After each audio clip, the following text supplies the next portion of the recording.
Assalamualaikum warahmatullahi wabarakatuh.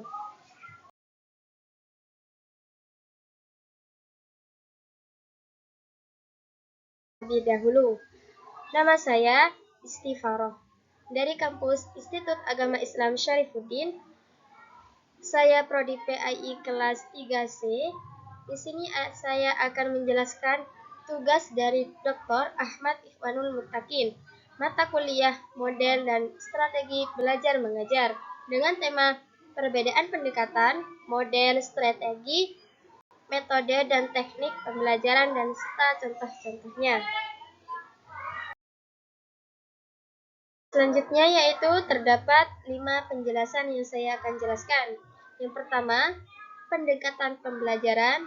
Yang kedua yaitu model pembelajaran. Yang ketiga, strategi pembelajaran. Yang keempat, metode pembelajaran. Yang kelima, teknik pembelajaran. Nah, poin yang pertama yaitu pendekatan pembelajaran. Pendekatan pembelajaran dapat diartikan sebagai cara pandang guru yang digunakan untuk menciptakan lingkungan pendidikan yang kondusif, sekaligus sebagai usaha mencapai tujuan pembelajaran yang telah ditetapkan. Pendekatan pembelajaran ini dibagi menjadi dua, yaitu pendekatan pembelajaran berorientasi kepada guru, yaitu berpusat kepada seorang guru. Pada hal ini, siswa juga hampir tidak memiliki kesempatan untuk melakukan aktivitas minat bakat mereka. Nah, yang kedua, pendekatan pembelajaran berorientasi kepada siswa, yaitu dengan memberikan kesempatan kepada siswa untuk melakukan aktivitas dan mengembangkan potensi diri yang sesuai dengan keinginannya. Nah, pada kedua pendekatan pembelajaran ini, yang lebih aktif dan yang lebih menonjolkan bahwa pendekatan itu lebih penting, yaitu pada pendekatan pembelajaran berorientasi kepada siswa.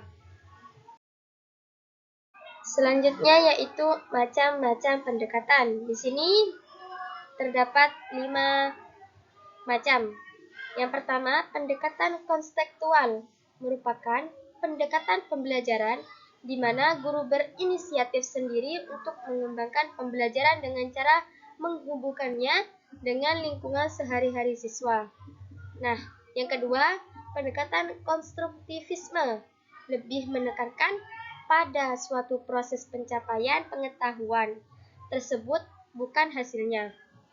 Ketiga, yaitu pendekatan deduktif, dimulai dengan mengutarakan konsep terlebih dahulu, lalu menarik kesimpulan. Selanjutnya yaitu pendekatan yang nomor 4, yaitu pendekatan induktif. Justru dimulai dari proses pengamatan, lalu mengambil kesimpulan dari pengamatan tersebut.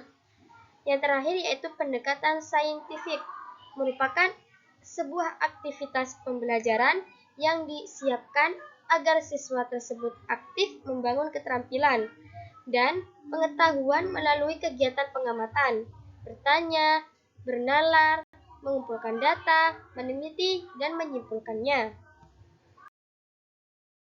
Poin yang kedua yaitu model pembelajaran. Model pembelajaran di sini adalah sebuah kerangka kerja yang memberikan gambaran sistematis untuk melaksanakan pembelajaran agar mudah dipahami, dan hal ini mengacu pada pendekatan pembelajaran, tujuan pengajaran, kegiatan pembelajaran, lingkungan pembelajaran, dan pengelolaan kelas yang dilakukan oleh seorang pendidik. Pada model pembelajaran ini terdapat contoh model pembelajaran kooperatif, model pembelajaran inovatif, dan lain sebagainya. Contohnya, kuis. Nah, pada model pembelajaran ini seorang guru bisa memberikan kuis kepada siswi. Contoh lain yaitu diskusi, di mana pada diskusi ini hanya siswa yang aktif, tetapi seorang guru hanya memberikan pengarahan.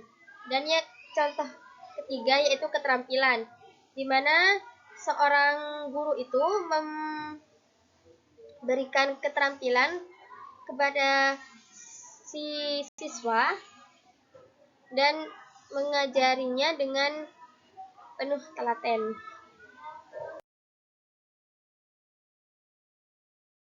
strategi pembelajaran. Strategi pembelajaran merupakan cara dalam suatu proses kegiatan belajar mengajar, yaitu meliputi sifat, lingkup, dan urutan kegiatan yang dapat memberikan akhir yang baik kepada siswa. Di sini terdapat dua contoh. Yang pertama yaitu discover learning dan group individual learning.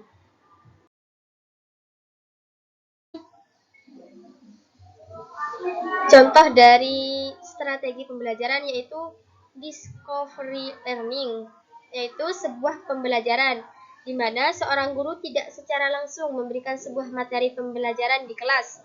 Dalam hal ini, guru akan menuntut murid-muridnya untuk menggali informasi dan stimulus yang diberikan oleh guru kepada muridnya. Penggalian informasi ini tentunya berdasarkan dengan kapasitas pengetahuan yang ada dalam pemikiran murid-muridnya. Contohnya seperti diskusi.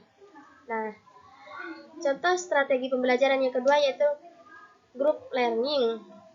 Group learning adalah salah satu bentuk model pembelajaran komparatif yang menekankan pada partisipasi dan aktivitas siswa untuk mencari sendiri materinya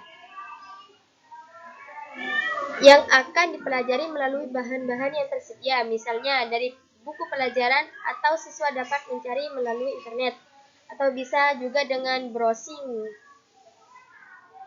Nah, group learning ini semacam dengan tugas kelompok.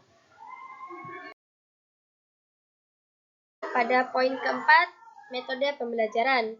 Metode pembelajaran merupakan suatu rencana yang sistematis dan teratur yang dilakukan oleh pendidik dalam penyampaian materi kepada siswa. Dengan adanya cara ini, maka diharapkan proses belajar mengajar bisa berjalan dengan baik. Contohnya, seorang guru memberikan metode pembelajaran dengan tanya jawab, diskusi, dan demonstrasi. Pada poin kelima, teknik pembelajaran. Teknik pembelajaran adalah langkah-langkah yang ditempuh dalam metode-metode sebelumnya untuk mengelola kegiatan pembelajaran. Dan metode ini merupakan implementasi dari jabaran metode-metode yang telah disebutkan di depan. Contohnya diskusi, simulasi, eksperimen. Nah, pada kegiatan teknik pembelajaran eksperimen ini, seorang guru mengajak siswa untuk terjun ke lapangan dan mengamati sesuatu. Contohnya, pergi ke sebuah taman. Nah, taman yang berada di sekolah. Di sana kita bisa mengamati tumbuhan. Contohnya, selanjutnya yaitu contoh karya wisata, di mana seorang murid itu memberikan karya dengan cara yang inovatif.